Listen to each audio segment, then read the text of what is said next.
ஒரு 30 பேர் இருக்காங்கன்னா அதுல 5 பேர் டெய்லி குட் மார்னிங் போறதுக்காகவே இந்த குரூப்ல இருப்பாங்க சார். அவங்க குட் மார்னிங் போட்டா நம்ம திருப்பி ரிப்ளை பண்ணணும் சார்.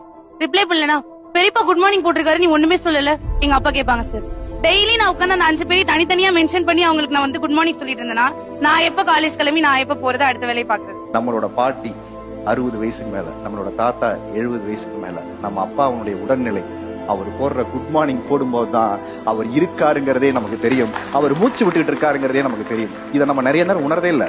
ஏன்னா நாம் என்ன பண்றோம், நம்மளோட அவங்களை கம்பேர் பண்ணிட்டு காலையில இது குட் மார்னிங் போடுறாங்க, காலையில அவங்க இருக்கேன் நான் உயிரோடு இருக்கேன் உனக்காகன்னு சொல்ற ஒரு தருணமா தான் அவங்க வாழ்க்கையில இருக்கு. ஏன்னா நம்ம அந்த வயசை கடந்து போகல. நம்ம அந்த வயசை கடந்து போகும்போது தான் அந்த தனிமை ஒண்ணு சொல்லும். அந்த தனிமை நமக்குள்ள ஒரு பெரிய வேதனையை கிரியேட் பண்ணும். பேசுறதுக்கு வந்து பையன் இல்ல, பேசுறதுக்கு மனைவி இல்லாத நிறைய கணவன்மார்கள் இருக்காங்க, நம்ம பிள்ளைகள்லாம் வெளிநாட்டுல படிச்சுக்கிட்டு இருக்கு. இப்படி உறவுகளை பிரிந்து தனிமையா இருக்கக்கூடிய அத்தனை உறவுகள் சார்ந்த பெரியவர்களுக்குமே ஒரே ஒரு ஏக்கம் என்னவா இருக்கும் அப்படின்னா, ஒரு குட் மார்னிங் ஒரு குட் நைட் போடும்போது நான் இருக்கேன்ப்பா, நானும் இங்க இருக்கேன் அப்படின்னு சொல்ற விஷயம். தயவு செஞ்சு இதை நீங்க நினைவுல வச்சுக்கோங்க. ஏன்னா எத்தனையோ படங்கள் இதை சார்ந்தும் சொல்லப்பட்டிருக்கு. போன் எடுக்காதனால எவ்வளவு பிரச்சனை. ஒரு வாட்ஸ்அப்ல நம்ம வைக்கிற ஸ்டேட்டஸ் என்ன முக்கியம், அந்த அன்பை பரிமாறுறது.